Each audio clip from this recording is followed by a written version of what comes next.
पर्यटन संस्कृति एवं धर्मस विभाग की ओर से आयोजित इस प्रेस कॉन्फ्रेंस में विभाग के माननीय मंत्री श्री राजेश अग्रवाल जी, साथ ही कल्चर के डायरेक्टर और पर्यटन बोर्ड के एमडी और विभिन्न प्रकार के मीडिया जैसे जो प्रिंट इलेक्ट्रॉनिक मीडिया और वेब पोर्टल और यूट्यूब के यहाँ से आए हुए सभी सम्मानीय पत्रकार साथीगण, आप सभी को इस प्रेस कॉन्फ्रेंस में स्वागत करता हूँ। सबसे पहले एक शॉर्ट वीडियो पर्यटन से आधारित मैं आपको दिखाना चाहूँगा।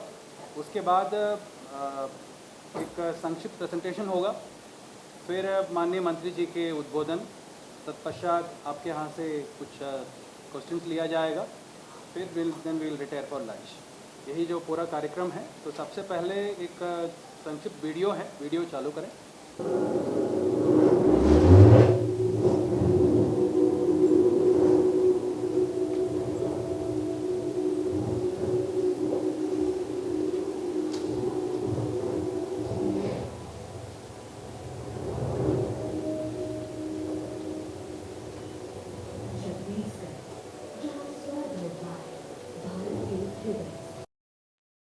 ले चलते हैं भारत के हृदय में बसी उस धरती पर, जहां 41% से अधिक भूभाग पर फैले हैं सघन वन, जहां सदियों पुराने मंदिर आज भी जीवंत परंपराओं के साक्षी हैं, जहां ऊंची चट्टानों से गिरते झरने प्रकृति का संगीत रचते हैं। स्वागत है छत्तीसगढ़ में, जहां प्रकृति को सिर्फ देखा नहीं, महसूस किया जाता है। सुनिए चित्रकूट की गरजना, भारत के सबसे वाइडेस्ट जलप्रपात का रोमांच, तीरथगढ़ की जलधाराओं, जहां बस्तर के जंगलों के बीच चलिए भोरमदेव और सिरपुर की ऐतिहासिक गलियों में, जहां हर पत्थर सदियों के रहस्य समेटे हैं। वहां संस्कृति सिर्फ दिखाई नहीं देती, आपके साथ चलती है।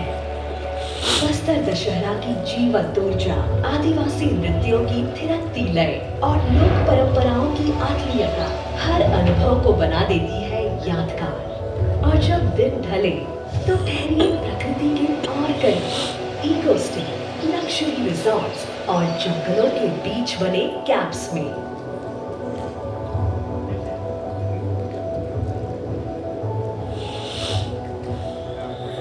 के मैनपाट की पहाड़ियों में, सुंदर सुरम्य मयाली में और धुड़मा रास्ता, जो है विश्व का सर्वश्रेष्ठ पर्यटन गांव।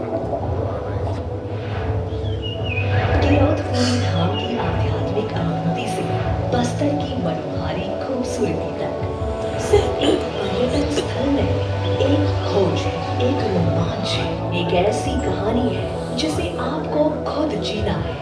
बजट फ्रेंडली सफर, अनगिनत अनुभव और यादें। Welcome to Chhattisgarh.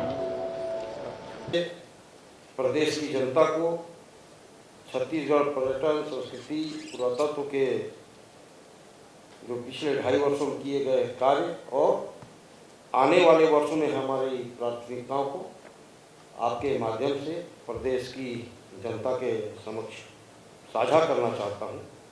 छत्तीसगढ़ को प्रकृति ने अनुपम पर्यटन संपदा प्रदान की है। हमारे पास चित्रकूट और तीरथगढ़ जैसे जलप्रपात, बस्तर और सरगुजा की समृद्ध जनजातीय संस्कृति, सिरपुर जैसी ऐतिहासिक विरासत, माँ दंतेश्वरी, माँ महामाया जैसे प्रमुख आस्था केंद्र और अनेक ऐसे गांव हैं जहां छत्तीसगढ़ की वास्तव में आत्मा बसती है। पर्यटन के क्षेत्र में सर्वप्रथम मैं बताऊं, फिल्म सिटी का निर्माण, ये एक ऐसा ऐतिहासिक कार्य है जिसमें हमारे युवा कलाकारों को भी अपना कला का अवसर मिलेगा, साथ ही हजारों युवाओं को, अन्य लोगों को रोजगार के भी अवसर प्रदान होंगे। तमाम छत्तीसगढ़ सहित बाहर की भी जो फिल्में हैं वो यहाँ बनेगी, जैसा कि राव जी जो फिल्म सिटी है उससे भी हम अच्छा यहाँ बनाने का प्रयास कर रहे हैं पीपीपी मॉडल में। तो इसके बनने से निश्चित रूप से हमारे जो युवा साथी हैं उनको काफ़ी लाभ होगा। रामलला दर्शन योजना जो हमारा एक प्रमुख माननीय मुख्यमंत्री जी का तीर्थ योजना है, जिसके तहत 50,000 से अधिक लोगों ने अभी तक अयोध्या काशी की यात्रा की है। मैं बताना चाहूँगा कि जिन लोगों ने भी उस ट्रेन के माध्यम से यात्रा की, आप उनसे मिलेंगे, उनकी यात्रा के अनुभव साझा करेंगे तो पता चलेगा कि वास्तव में जो भी उस ट्रेन से यात्रा किए हैं उनको बहुत ज़्यादा आत्मीय सुख उस यात्रा में मिला है। इसी प्रकार हमारे युवाओं के लिए रोजगार और कौशल विकास के तहत टूर ऑपरेटर गाइड का काम, तमाम ऐसे योजनाओं पर काम किया जा रहा है। बस्तर जब से नक्सलवाद के खात्मे के बाद बस्तर में नया सवेरा हुआ है, बस्तर विकास के पथ पर आगे बढ़ रहा है। अब इसी क्षेत्र में हम पर्यटन के क्षेत्र में बस्तर में लगातार अभी हमारी प्लानिंग चल रही है। चित्रकूट का तो मेरे को लग रहा है कि बहुत जल्दी हमको स्वीकृति मिल जाएगी। टेंट सिटी का तो स्टेट गवर्नमेंट के माध्यम से हम स्वीकृति ले रहे हैं, लेकिन एक बड़ा प्रोजेक्ट जो गया हुआ है सेंट्रल का, उसकी भी हमको स्वीकृति मिलने वाली है। तो चित्रकूट और उसके आसपास के क्षेत्र को हम विकसित करेंगे, जिससे पर्यटकों की संख्या बढ़ेगी और वहाँ के स्थानीय लोगों के स्वरोजगार के अवसर मिलेंगे, रोजगार के अवसर बढ़ेंगे। जो बस्तर में रहने वाले जो लोग हैं उनके जब रोजगार के अवसर बढ़ेंगे, आर्थिक संपन्नता आएगी। तो इस हेतु वहाँ लगातार प्रयास किया जा रहा है। भोरमदेव कॉरिडोर का विकास भारत सरकार द्वारा स्वीकृत 145 करोड़ की राशि से चालू किया गया है। इसी तरह अब आगे जो है 2028 तक छत्तीसगढ़ पर्यटन की एक नई पहचान देश और दुनिया के सामने स्थापित हो, इसके लिए हमारे माननीय मुख्यमंत्री विष्णुदेव साय जी ने पर्यटन विकास मिशन के तहत अगले 5 वर्षों के लिए प्रति वर्ष 100 करोड़ रुपए प्रावधानित किए हैं, जिसके तहत जैसा कि सचिव महोदय ने बताया कि एक जिले के एक पर्यटन स्थल और उसके आसपास के क्षेत्रों का विकास किया जाएगा, जिसका प्लान तैयार किया जा रहा है। उससे स्थानीय लोगों के रोजगार के अवसर बढ़ेंगे। निजी भागीदारी के तहत जो 17 लीज आउट हो गए हैं, शेष 18 जो हमारे पर्यटन की संपत्ति है, उनका भी प्लान तैयार है। आने वाले समय में उसको भी निजी भागीदारी के तहत लोगों को दिया जाएगा, जिसमें हम लोगों ने एक विशेष रूप से प्लान किया है कि वहाँ पर हमारे स्थानीय उत्पाद, लोक कला और हमारे जो लोकल खान पान है उसको वहाँ पर परोसकर देश दुनिया को बताया जाएगा कि छत्तीसगढ़ हर दृष्टिकोण से हमारा संपन्न है। छत्तीसगढ़ विश्व पर्यटन के मानचित्र पर हम स्थापित कर पाएँ, इसके लिए लगातार प्रयास कर रहे हैं। हमारा संकल्प है पर्यटन बढ़े तो रोजगार बढ़े, पर्यटन बढ़े तो स्थानीय आय बढ़े, पर्यटन बढ़े तो संस्कृति और विरासत को नई पहचान मिले। इसी अभी जो संस्कृति विभाग के लिए बताया, कलाकारों के कल्याण को सर्वोच्च प्राथमिकता देते हुए लगातार पिछले 2.5 वर्षों में 70 कलाकारों को 30 लाख रुपए की सहायता प्रदान की गई है। इस वर्ष 20 कलाकारों को 15 लाख रुपए की सहायता प्रदान की गई है। मुख्यमंत्री लोक कलाकार प्रोत्साहन योजना के माध्यम से नृत्य, संगीत, लोक नाट्य, लोक गाथा, छत्तीसगढ़ी भाषा में लेखन तथा अन्य शिल्प एवं लोक कलाओं से जुड़े कलाकारों और लेखकों को संरक्षण एवं आर्थिक प्रोत्साहन दिया जा रहा है। पिछले 2.5 वर्षों में 87 कलाकारों का लगभग 19,08,000 की राशि प्रदान की गई है। प्रतिभाशाली युवकों के लिए छात्रवृत्ति योजना लागू की गई है। वरिष्ठ कलाकारों और साहित्यकारों के लिए पेंशन योजना लागू की गई है, जिसके तहत 407 आर्थिक रूप से अभावग्रस्त वरिष्ठ कलाकारों एवं साहित्यकारों को 82 लाख रुपए से अधिक की राशि प्रदान की जा चुकी है। वर्तमान में अब तक 121 वरिष्ठ कलाकारों एवं साहित्यकारों को इस योजना का लाभ इस वर्ष दिया गया है। संस्कृति को नई पीढ़ी से जोड़ने का भी कार्य किया जा रहा है। इस उद्देश्य से विभिन्न प्रदेश के विभिन्न जिलों में सूचीबद्ध 89 विशिष्ट मेला, मड़ई, उत्सव, महोत्सव एवं समारोह का आयोजन जिला प्रशासन के सहयोग से किया जा रहा है। बस्तर पंडुम, जैसा कि साहब बताए, बस्तर पंडुम के माध्यम से पूरे बस्तर की सभी लोक कलाओं, लोक विधाओं, लोक संस्कृति, लोक खान पान सभी को शामिल करके पिछले वर्ष 7 विधाओं में था, इस वर्ष उसको 12 विधाओं में किया गया। और जैसा सचिव जी बताया कि राष्ट्रपति महोदय ने वहाँ आमंत्रित किया था, वास्तव में वो अनुभव मैं आप लोगों के बीच जरूर साझा करना चाहूँगा। हमारी महामहिम राष्ट्रपति महोदया ने वो सभी बस्तर की पंडुम के विजेता, माझी, चालकनी, परगनिया जितने लोग गए थे, अपने स्वयं के हाथों से शाल पहनाकर उनका स्वागत किया, अपने हाथ से खाना परोसकर उन्हें खाना खिलाया। ये हम छत्तीसगढ़ वासियों के लिए अविस्मरणीय यादगार है और हमारे बस्तर के जितने लोग गए थे वो तो जीवन भर नहीं भूल पाएंगे, ऐसा आतिथ्य सत्कार हुआ। साथ ही साथ आप लोगों को बताना चाहूँगा कि शायद राष्ट्रपति भवन में पहली बार सभी बस्तर के जो कलाकार थे अपने जो कला के साधन थे, जो सिंगुंग, ढोल बाजा सबको लेके गए थे। शायद राष्ट्रपति भवन में इसकी परमिशन शायद पहली बार दी गई थी। तो ये हम लोगों के बस्तर सहित हम सभी छत्तीसगढ़ वासियों के लिए बड़े गर्व का विषय रहा। लोकवाद्य, लोक विधाओं का संरक्षण किया जा रहा है। पावस प्रसंग के माध्यम से, रंग परम के माध्यम से इस कार्यक्रम को आगे बढ़ाया जा रहा है। कलाकारों को नवीन फिल्म नीति का भी निर्माण किया जा रहा है। 2021 में फिल्म नीति निर्माण हुई थी, उसको अभी और संशोधन किया जा रहा है और जो फिल्में छत्तीसगढ़ में बनाई जाएंगी उनको हम सब्सिडी देने का प्रावधान कर रहे हैं माननीय मुख्यमंत्री जी के मार्गदर्शन में।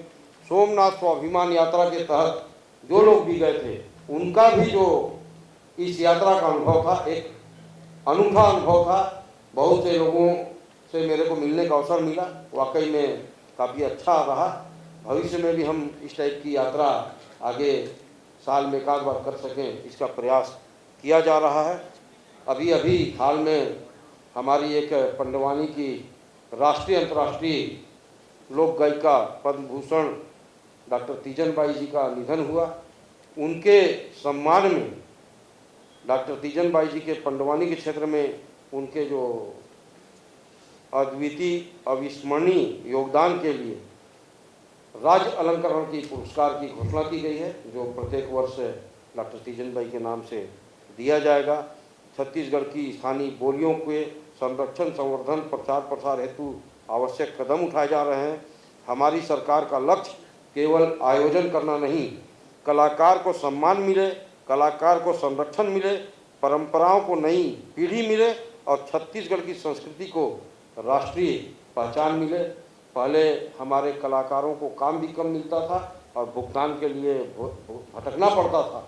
हमने अभी लगातार प्रयास किया है कि प्रदेश में होने वाले ज़्यादातर कार्यक्रमों में हमारे स्थानीय लोगों को ज़्यादा से ज़्यादा अवसर मिले और भुगतान के लिए उनको बिल्कुल न भटकना पड़े।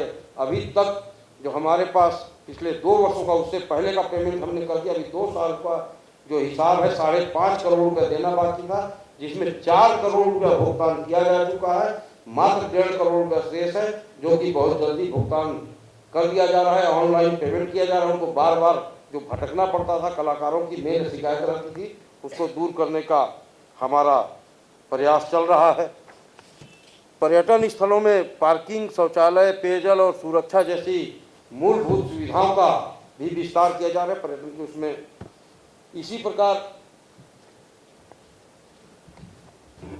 पुरातत्व के क्षेत्र में सिरपुर को विश्व धरोहर के रूप में स्थापित करने की पहल की जा रही है। राज्य संरक्षित स्मारकों के संरक्षण और फेसलिफ्टिंग का कार्य किया जा रहा है। रायपुर संग्रहालय में नई गैलरी और आगंतुक अनुभव का विस्तार किया जा रहा है। ऐतिहासिक अभिलेखों का डिजिटलीकरण का कार्य तेजी से चल रहा है। पुरखौती मुक्तांगन में लाइट एंड साउंड शो की तैयारी चल रही है। पांडुलिपियों का सर्वेक्षण और डिजिटलीकरण का कार्य किया जा रहा है।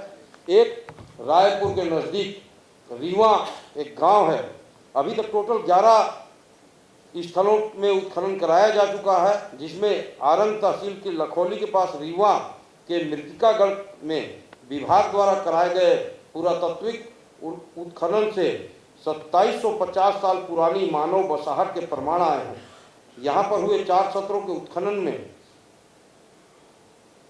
प्रारंभिक ऐतिहासिक काल से लेकर कलचुरी काल तक के अवशेष मिले हैं, जिसमें मृतिका, स्तूप, वृत्ताकार संरचनाएं, रिंगवेल, कुआं, रहवासी कमरे आदि के भग्नावशेषों के साथ साथ भारत के प्राचीन सिक्के, कुषाण, मग, शक, क्षत्रप, सर्वपुरी और कलचुरी राजवंशों के शासकों के सोने, चांदी और तांबे के सिक्के प्रकाश में आए हैं। इनसे हमारी प्राचीन सभ्यता और संस्कृति का परिचय मिलता है। साथियों, माननीय मुख्यमंत्री जी की मंशा के अनुरूप हमारी सरकार की संस्कृति नीति का मूल भाव बहुत स्पष्ट है। विरासत को केवल अतीत की स्मृति बनाकर नहीं, बल्कि उसे वर्तमान की शक्ति और भविष्य की प्रेरणा बनाना है। हमारी विरासत सुरक्षित रहे, हमारी संस्कृति जीवंत रहे और आने वाली पीढ़ियां अपनी जड़ों से जुड़ी रहें।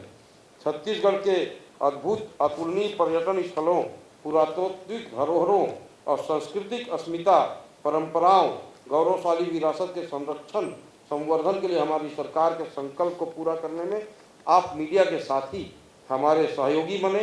धन्यवाद। जय हिंद, जय भारत, जय छत्तीसगढ़।